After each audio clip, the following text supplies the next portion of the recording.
Okay, so here's a short video lesson on how to play the drum beat to Sweet Home Alabama. I'm going to give you a couple of different options that you can use when you play this song in your bands. I will give you a basic version and I'll also give you a more advanced version. So here's the basic version first. You might want to just go over the basic drum beats video first, but I'll go over it anyway. So the first one is just like this.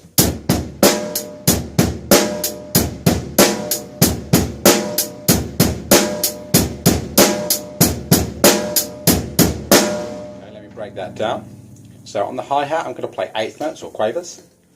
1 and 2 and 3 and 4 and 1 and 2 and 3 and 4 and add in the snare drum underneath on 2 and 4.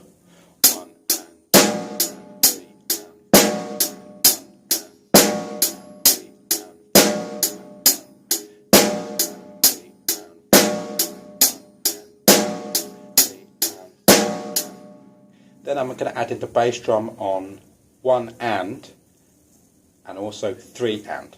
So when I play the hi-hat, I will play the bass drum at the same time like this. 1, 2 and 4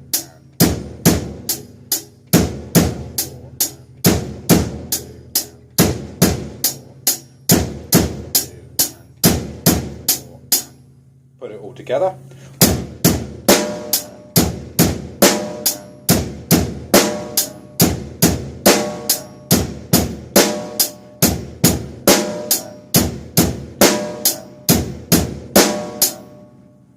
Now let me just play that with the track so you can see how it fits. 1, 2, 3.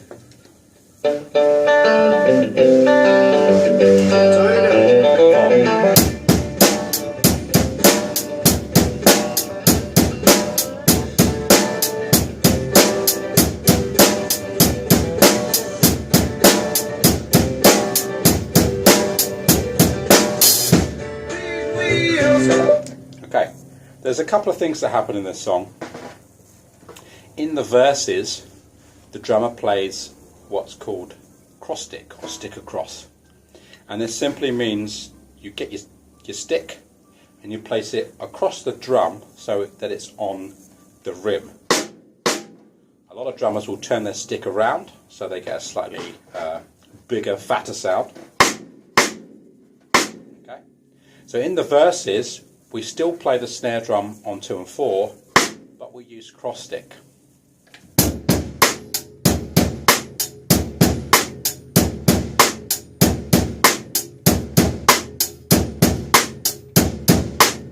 Okay. What's tricky about that is when you then move to the chorus,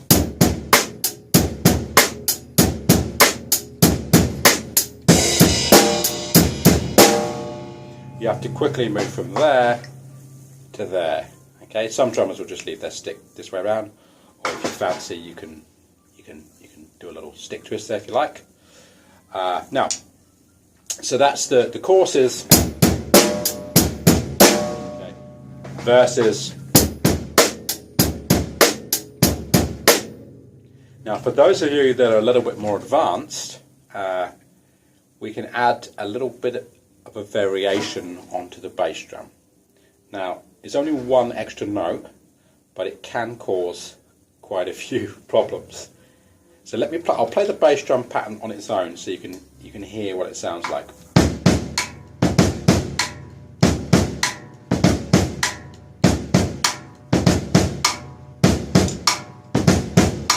Okay, I'm just going to move the camera down a little bit lower so you can see my foot.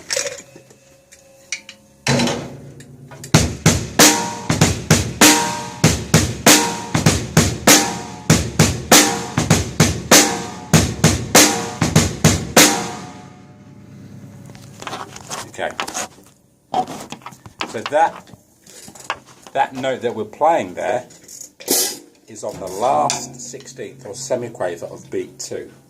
So I'll do that really slowly for you. 1 and 2 E and do, 4 E and do, 2 E and do, 4 E and do, 2 E and do, 4 E and do, 2 E and do, 4 Now the first thing that will happen when you add in the hi-hat is you may find that your hand tries to follow your foot like this.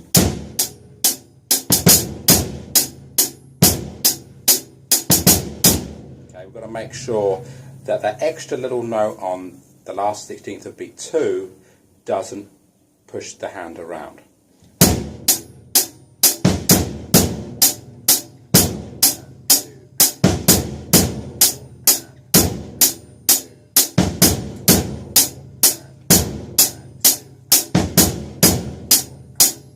Add the snare drum in.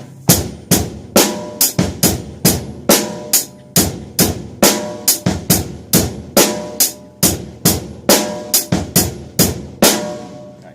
Just play to the track again so you can hear what that sounds like up to speed. Oh, wrong song. 1, 2, 3.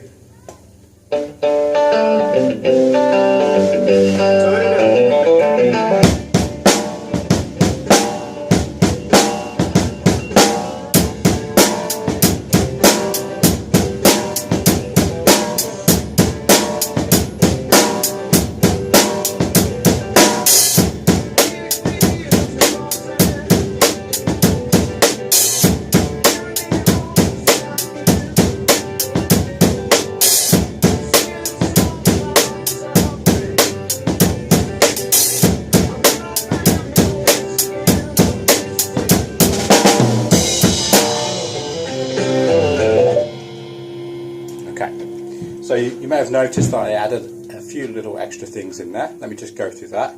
So at the end of every second or fourth bar, the drummer plays what's called an open hi-hat. So these are the hi-hats over here. An open hi-hat is where you simply hit the hi-hat, and then as you hit it, you release your foot just immediately afterwards like this. In the case of this particular hi-hat pattern, we're going to open it on the last 8th note or quaver of beat 4. 1 and 2 and 3 and 4. 1 and 2 and 3 and 4. So we open it on the and we close it on the 1.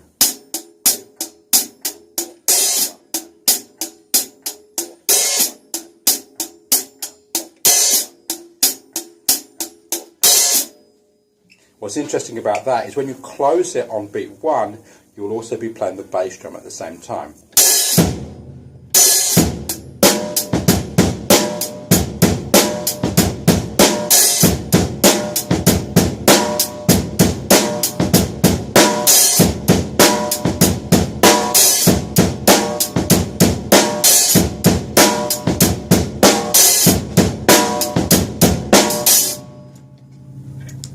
Okay, now, when we get into the chorus, if you've listened to the song, you may notice that there are a few accents placed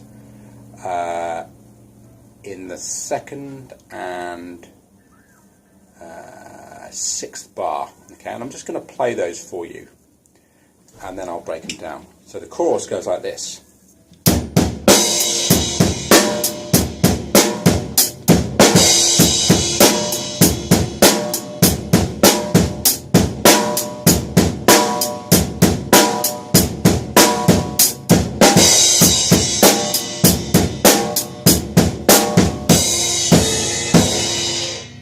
Okay, so the important ones there are the syncopated ones. Now the syncopation is where we accent away from the main beats of the bar. So in the 2nd and the 6th bar of the chorus, you'll hear the band play a little sort of kick or accent into the next bar. And what we're going to do there is we're going to put that onto the cymbal. It's up to you whether you use your right hand or your left hand. I prefer to use my left. And it's on the 2nd 16th note of beat 4. So if you are counting 1E and a 2E and a 3E and a 4E, 1E and a 2E and a 3E and a 4. Okay, so just play that bar. So it's 1E and a 2E and a 3E and a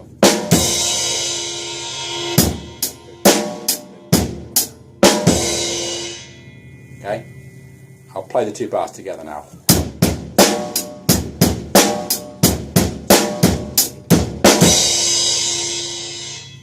Now, you may have also noticed I've changed the groove a little bit in the chorus, so that's a more advanced version, but if you can only do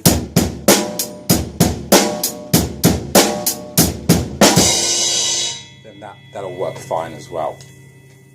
Okay, if you've got this far, thanks for watching, and if you would like me to explain or go through anything else, please let me know in the comments and I will endeavour to do another video for you. Thanks.